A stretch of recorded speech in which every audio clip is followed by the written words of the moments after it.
New York Post sports media columnist Andrew Marchand with us today. Andrew, thanks so much for joining us here on the program. I guess I wanted to start off. I love all of the tweets that you've been putting out here during the pandemic, and I wanted to ask you what the best sports media mailbag question you've received so far.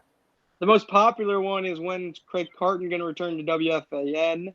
It's going to be in Wednesday's mailbag. Someone asked about Craig and Mike Francesa teaming together. I think there's a better chance that I'll be teaming with Mike than Craig will be. Although Craig could come back to FAN, I do think that's a possibility. So, I get somewhat. There's one person who always tweets at me every time I send out the mailbag questions. They say, "Are you, what is he, are you worried?" He says it like Francesa voice. Are you worried? There's some fun with that. People seem to like it. I think fans, of course, right now trying to engage as much with sports as things kind of slowly come back. And in today's news, I saw that you're writing about Kevin Durant and his show on ESPN, of course, getting nixed. I guess, thoughts about that, and then also about the NBA bubble in Orlando, because it seems like right now, with the amount of coronavirus tests that are being positive for some of the stars around sports, that it looks like it could be in jeopardy already. Russell Westbrook, the biggest name, of course, right now. Yeah, I think it's going to depend on how these players come through. I mean, quite honestly, if you look at the statistics, 20 to 40-year-olds do fare better. I mean, I think a big issue is that 20 to 40-year-olds feel invincible, and that's what our issues are in the South, especially, it seems like, in Florida and Texas. So I'm not saying, like, anybody watching or listening that they're immune, but when you look at these players, you can make the argument that they will be able to recover. Now, is that good enough? There could be long-term impacts of this illness. So, but I do think that these leagues kind of have gone in with the idea that, at least at the beginning, they're going to have some positive tests, and that they're going to have to deal with it. And the NFL, too, of course, is trying to work its way back as well. I saw that you wrote a story about Greg Olsen already getting a contract for after he retires to be the number 2 analyst for Fox. But, your thoughts about whether or not the NFL can succeed in this as well. Well, they've kind of escaped the hopper. They were able to have the draft. They put that on, and that was a respite in the middle of all this, and that was successful. I think if you look at all the sports, the NFL, when you think about playing the actual game, not the other stuff. The other stuff, they kind of have some advantages. You're in one city all week. Very regimented. Baseball, you're traveling around. NBA had to create a bubble. So they have the advantage of that. But the actual game, I mean, guys are all over each other. Now, they might have a special face mask. Maybe that works. Maybe it doesn't. You are outside. There's been kind of some science that seems to indicate pretty strongly that being outside, it's much less transferable in terms of the virus.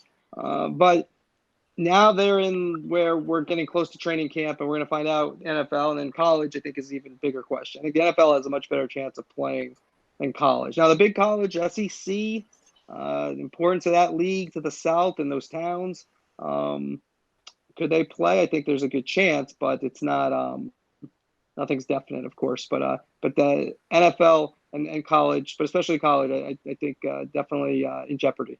And I guess maybe the biggest story of the week, in addition to all of the leagues really trying to work their way back, has been the story about Woj and dropping a Woj bomb, an F-bomb, to a senator in an email about a lot of the stuff that's going on with racial inequality and discussions about the NBA. I really loved your tweet. I actually have it here on my tablet. I wanted to read it verbatim, but you said Woj has the right to email whatever he wants, and ESPN has the right to discipline any way it wants. Both can be true.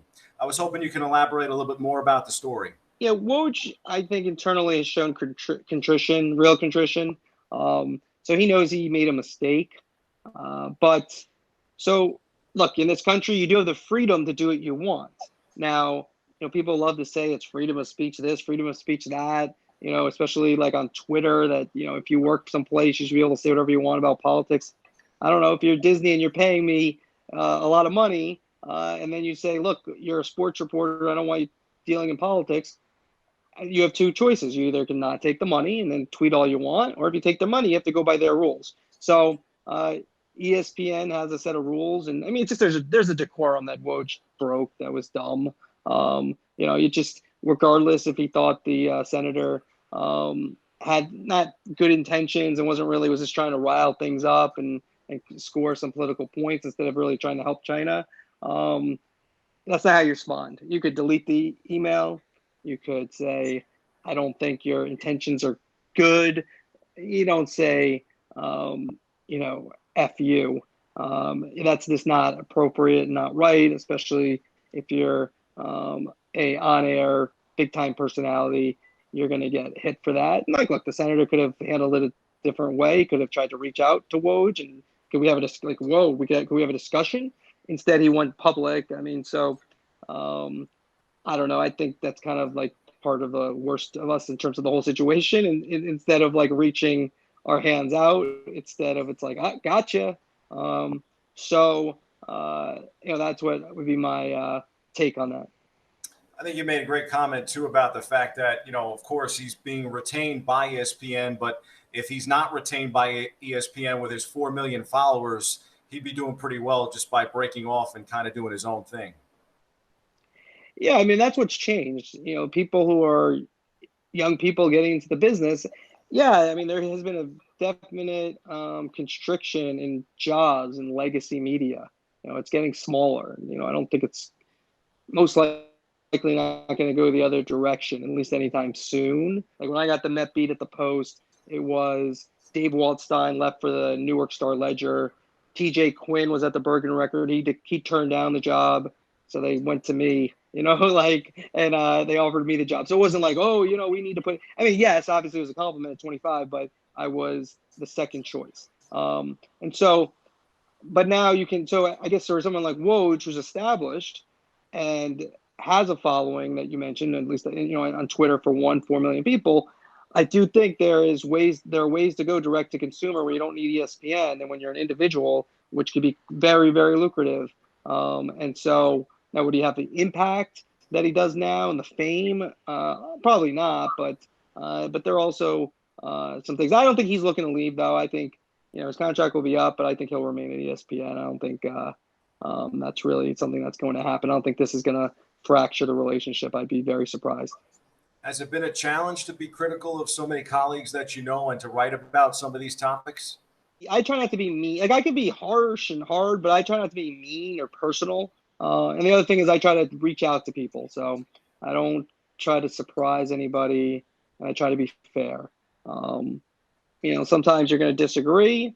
And, I don't get to every single person that I write about, but I get to most people who are on the air. Like they're real people. I mean, they might be rich. They might be famous, may have the greatest job ever. They're still real people. And so you have to take that into account when you write about them and try to be fair. And also the other thing is about what I do more news. I want to find out things you can't see. I mean, everyone can have an opinion and everyone does nowadays. And even if yours is maybe more informed, and that can help you, when you're at a column, of course. But what really I think we have in terms of like our continued constriction of the media and reporting is like the ability to find out information is a skill that I don't know if it's a hard skill to have or not a hard skill to have, but not everyone has it. And that's what you can provide. And that's your value. And that's where there's value when you talk about going out on your own.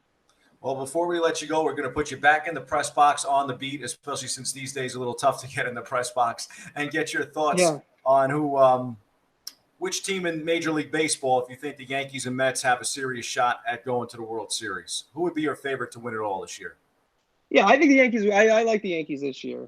If I had a pick, it's such a weird year, but I'd probably go Yankees-Dodgers. It's kind of chalk. Yeah, so Yankees-Dodgers. Let's go. It's a great pick. Well, it's great to catch up, Andrew. Appreciate you taking the time to talk about some topics and love reading the column in the Post. Thank you very much. Have a good one. Thanks so much. Stay safe. Take care.